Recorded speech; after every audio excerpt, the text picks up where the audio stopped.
Hey y'all, welcome back. I'm Sherrika the Realtor and still here with Jenay with Summit Funding. And now we're going to go over part two for current homeowners if you are already in a home and you want to buy another one.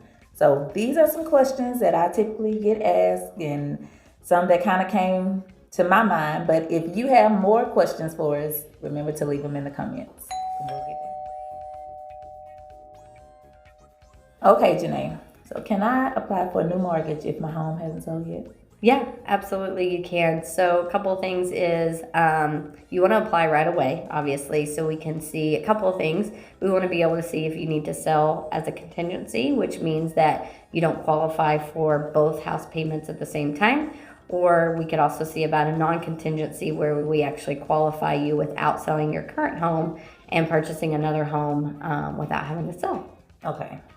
So does it matter if I just refinanced? It doesn't. Yeah, it doesn't. So you could, it doesn't matter. I actually just had one today that I was talking to. She just refinanced a couple weeks ago, and she's decided that she's going to move states. So she's moving from one state to the next, and she's selling. So there's no time frame on that. Really? Mm-hmm. Okay. One issue we had with another one that made me think about her is they had a clause in their refinance paperwork saying that they had to stay there for 12 months. They had to be their primary residence for 12 months. So that's a lender. Okay. Yeah. Okay. Yeah, that would be something specific for her. That's not normal. So I don't know what that is. Okay, that's good to know. So Summit Funding. Can I sell my home while in forbearance? Yes, you can sell while in forbearance for sure. So there's not a problem with that because you're going to be paying off the mortgage in full. Would just be my question would be is if you're going to sell and then buy, depending on which type of loan program that you're going for. Typically, though, for the most part, there's not an issue with you being in forbearance on your current mortgage and qualifying for a new one. But there is some specifics on different loan programs, so we just need to look at that for your specific, whoever the client is. Yeah. Okay. Do I have to refinance with my original mortgage company? No, you do not have to refinance with your original mortgage company. You can refinance with anyone. If I sell my home, how soon can I buy another one? Immediately. You can sign papers? It's same day. Okay. Yeah, we can sit there and sign papers on the sell and turn around and sign papers on the buy. Ideally, that's the best way to go. A lot of moving parts to that as far as timing to get that right, but definitely that can happen, and it happens all the time. Okay. What if I cancel my homeowner's insurance? Does that affect my mortgage? Yes, it does. Don't cancel your homeowner's insurance ever. So you always have to have insurance. And if we as the lender find out that you have canceled, which we will force insurance upon you, and it'll be like 3 to 4, 5 times what you paying right now on homeowner's insurance. It is not cost efficient. So don't do that. If I want to sell, do I contact my lender and let them know, hey, I'm thinking about selling my home? No, I would say call Sherrika. That's who I would say, which is your realtor, so she can help you get your house listed on the market, do CMAs, and do all the things, the amazing things that you do. Thank you. How long does the refinance process take? So on average, 30 days, just like a normal purchase does.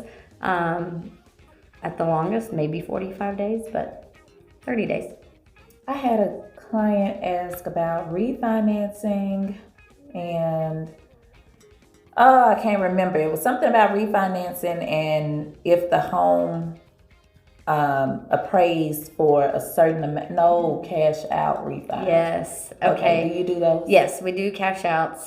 So in the state of Texas, the maximum that a homeowner can take out of their home is 80% of the appraised value.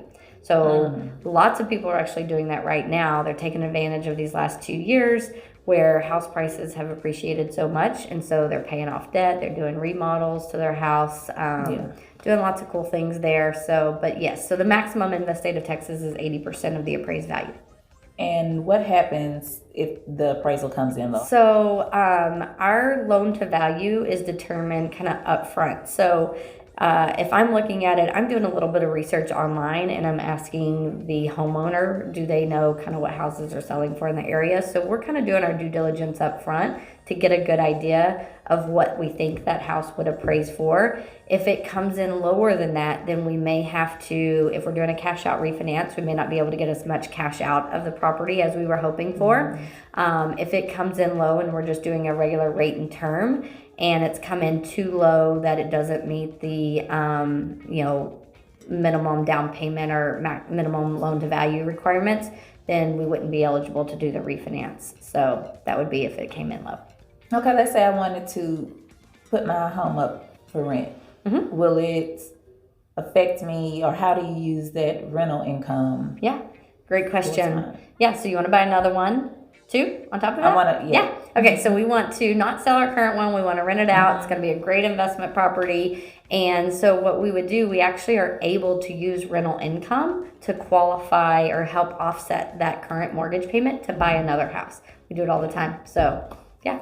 Good. Yeah. Okay, well, that one was short and sweet. I hope we answered a lot of your questions, but if you have any additional questions, please leave them in the comments and we will get those answered for you. But until next time, don't let fear stop you from growing. If it costs you your peace, it costs too much, because we buy properties and not problems.